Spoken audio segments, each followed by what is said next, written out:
Barangkali Bapak Ali Owai Suryana mau bertanya, silakan. Ditembak aja. Pengalaman.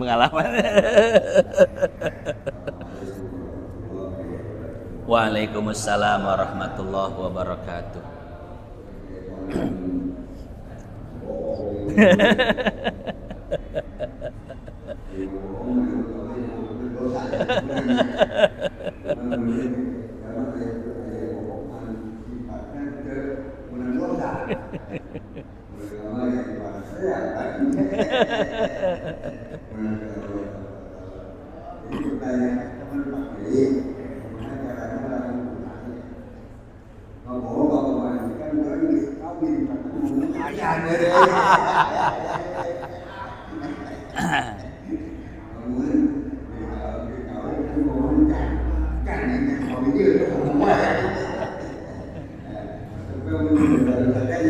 Ya.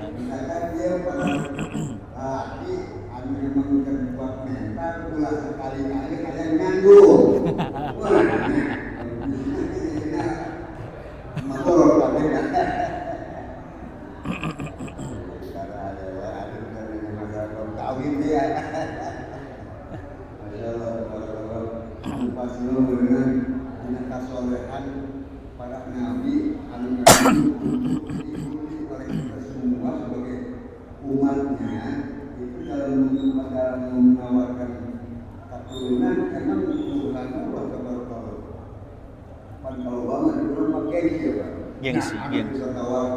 Padahal itu salah satu sunnah yang dilakukan oleh para nabi kepada sesama. Mudah-mudahan bulan tahun harifah ayat basna rumbo kami dolo.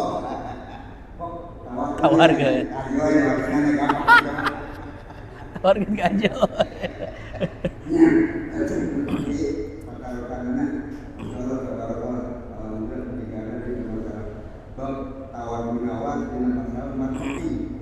Marketing seorang anak anu memang sunnah dilakukan para bapaknya keturunan anak untuk saling menawarkan dan ditawarkan.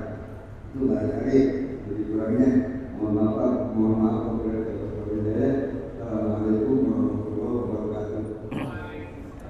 Waalaikumsalam warahmatullahi wabarakatuh.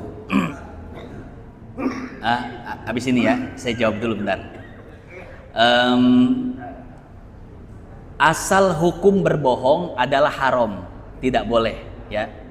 Tapi kemudian para ulama menjelaskan bahwa hukum berbohong itu kondisional. Berbohong terkadang haram, terkadang sekedar makruh, terkadang mubah, terkadang sunnah, dan terkadang wajib. Jadi berbohong hukumnya ada 5. Ini bisa dilihat di dalam Fathul Bari yang dikarang oleh Syekh Ibnu Hajar Al-Asqalani. Di sana disebutkan cuman 3 ya. Atau dilihat di dalam kitab-kitab akhlak misalkan seperti An-Nasaih Ad-Diniyah karangan Imam Haddad yang merupakan ringkasan dari Ihya Ulumuddin, atau mau lihat Ihya Ulumuddinnya ya. Jadi pertama, asal hukum bohong apa? Haram. Kapan haram berbohong? Yaitu ketika menghilangkan hak orang lain. Dengan berbohong kita menghilangkan hak orang lain, dengan berbohong kita menzolimi orang lain, itu haram. Yang kedua, bohong makruh. Kapan kita makruh berbohong? Yaitu membohongi istri untuk kemaslahatan istri, makruh. Misalkan istri nanya sama kita, Pak, punya masalah apa? Kemudian kita berbohong, enggak, Bapak enggak punya masalah apa-apa, padahal masalah di tempat kerjaan banyak sekali, Pak. Ya, iya, pendapatan lagi nurun, kemudian lagi ada konflik dan lain sebagainya. Tapi kita berbohong pada istri, wah istriku, aku baik-baik saja, tidak ada masalah apapun, kau tidak usah memikirkanku. Nah, ini makruh, ya, tidak sampai haram. Kemudian berbohong yang mubah dibolehkan. Kapan? Ketika dalam keadaan perang, siasat, Ya, nah, ini pernah terjadi saat kaum muslimin berperang dengan orang-orang kafir. Kaum muslimin melakukan tipu muslihat, siasat terhadap orang kafir. Kan tipu muslihat, siasat bohong, Mbak ya. Tapi dalam peperangan itu diperbolehkan, ya. Tipu muslihat bukannya tentang melanggar janji, itu beda lagi ya. Nah, ini bohong dalam rangka untuk melakukan siasat perang. Itu mubah tuh, boleh. Kemudian ada bohong yang disunnahkan, dianjurkan. Dalam rangka apa? Salah satunya dalam rangka mendamaikan dua orang yang sedang bermusuhan. Ya, ngakurkeun bahasa orangna. Ada dua orang yang sedang bermusuhan. Kita datangi orang pertama bawa kado, hadiah. Ini dari si fulan, ya, dari orang yang sedang dia berkonflik. Padahal bukan dari dia, itu dari kita, Pak. Kita ngebohong, ya. Ini dari si fulan sebagai tanda permintaan maaf, ya. Atau kemudian kita datang ke yang satu lagi, ini dari si fulan sebagai tanda permintaan maaf. Itu bohong nggak? Bohong, tapi dianjurkan, sunnah, dapat pahala bohong seperti itu untuk menyatukan dua orang yang sedang berkonflik. Dengan syarat ya, jangan sampai dengan kita melakukan itu permusuhannya ditambah gede. Akhirnya kita ketahuan bohongnya, loh, bohong itu. Akhirnya tambah musuhan ya. Jadi dilakukan secara halus, jangan sampai ketahuan. Itu sunnah. Nah, ada yang kelima, bohong wajib. Nah, kapan kita wajib berbohong? Wajib berbohong untuk menyelamatkan nyawa seseorang atau harta seseorang. Ada seseorang yang sedang dikejar pakai senjata tajam. Akhirnya orang yang dikejar itu bersembunyi di rumah kita, Pak. Kemudian orang yang membawa senjata tajam bertanya, Pak Haji, ngelihat si Anu enggak? Kenapa emang? Kalau ketemu saya pengen bacok dia. Kira-kira kita jujur atau bohong, Pak? Wajib bohong. Kenapa? Kalau jujur dosa, Pak.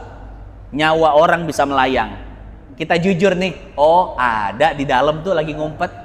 Cari aja di dapur, ngumpet dia itu ada. Saya kan nggak boleh bohong katanya. Wah, ini jujur yang haram ini, ya.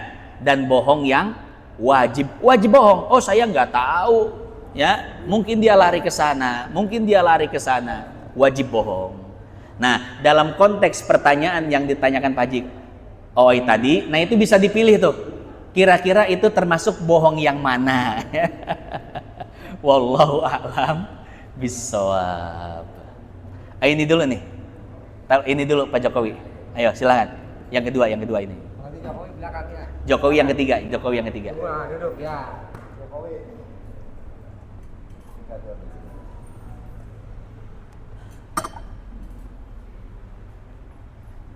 Assalamualaikum warahmatullahi wabarakatuh. Waalaikumsalam warahmatullahi wabarakatuh. Pernikahan di lingkungan kita merupakan pernikahan ada saksi. Ini saya sampaikan ada saksi nikah. Jadi kita lihat kalau menyaksikan pernikahan ini kebanyakan hanya sah-sah.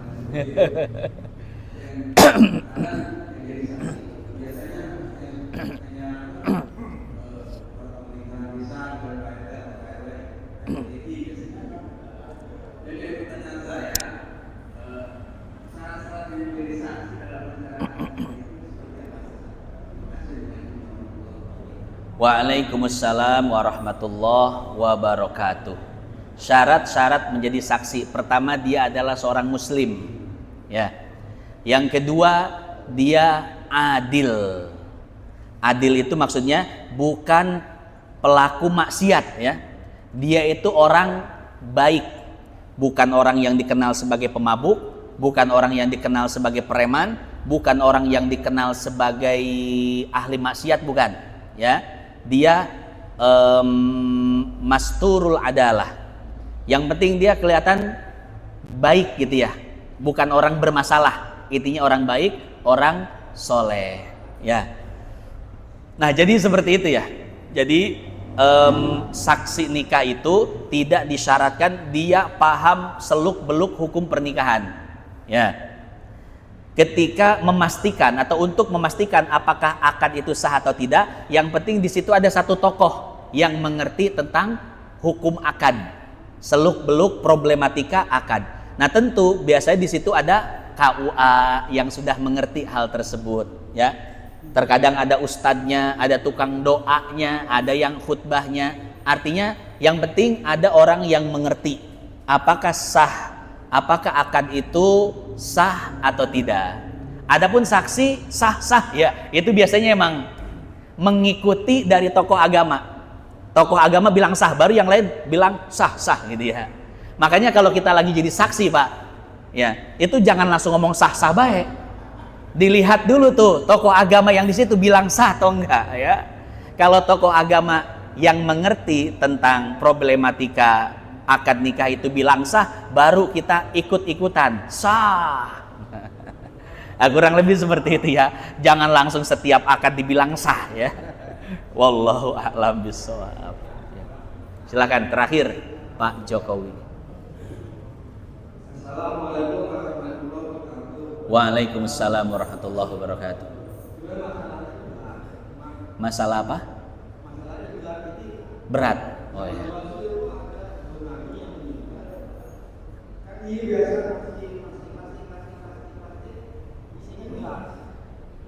Ada beras ya zaman dulu. Di rumah kamu orang miskin, kalau pagi nggak miskin itu buka nyata ada plastik untuk beras. Ini dari mana? Dari abang. Sahabatnya nggak tahu namanya. Dia tahu itu pas sudah meninggal. Jadi Donatur meninggal di kampungnya. Zaman Rasul itu Donaturnya meninggal. Makanya pas lagi meninggal Donatur itu yang suka kasih beras di tiap rumah tiap pagi, dia pas dibuka, ini ada beras, alhamdulillah. Maka besok-besoknya lihat berasnya udah nggak ada, berasnya plastik itu udah nggak ada. Kenapa? Ternyata sahabat Nabi itu meninggal, jadi dipisahkan dalam hadis. Tapi ini kelasnya Donatur itu sampai meninggalnya pun nggak tahu kalau dia yang kasih. Jadi di punggung sahabat itu ada hitam. Pas lagi mandi, ini yang kami manggil beras malam-malam nggak ketahuan. Itu udah meninggal. Makanya dihilangkan musibah besar buat kamu. Karena Donatur yang paham dengan Islam, mau sejarah agama, mau pengajian, itu malah meninggal. Kasusnya berarti seperti itu kan.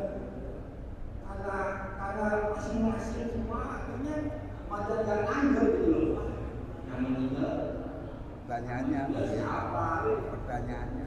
Pertanyaannya, hadis yang bukan dengan yang bisa sahabat yang ambil beras yang meninggal ngasih bisa Donatur yang meninggal di bagian Iya. Pertama, saya belum tahu cerita itu, Pak. Belum tahu. Apalagi di cerita itu ada beras sama plastiknya, Pak. Saya nggak pernah. Apalagi di cerita itu ada beras sama plastik, Pak Ji. Ya, bayangin di zaman Nabi ada beras, ada plastik lagi, kertas aja belum ada zaman dulu ya. Ya, jujur saya belum tahu kisah itu, jadi PR buat saya. Nanti Pak Jokowi saya akan cari tahu kisah itu detailnya seperti apa, sumbernya dari mana ya. Dan saya nanti pengen cari tahu juga bener enggak itu udah ada beras sama plastik gitu.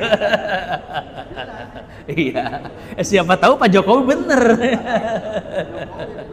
Iya, ini jadi PR ya buat saya. Wallahu a'lam bishawab.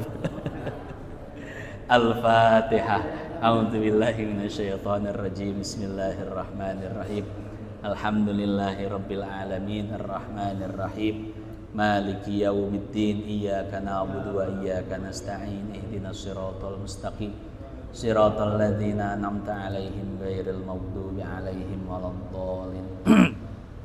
Allahumma taqabbal minna salatana wa siyamana wa qiyamana wa ta'limana wa ta'allumana wa tammim taqsirana ya Allah ya arhamar rahimin. Sallallahu ala sayyidina Muhammad an-nabil ummi wa ala alihi wa sahbihi wa sallam. Alhamdulillahirabbil alamin. Subhanakallahumma bihamdik nasyhadu an la ilaha illa anta nastaghfiruka wa natubu ilaik. Assalamu alaikum warahmatullahi wabarakatuh.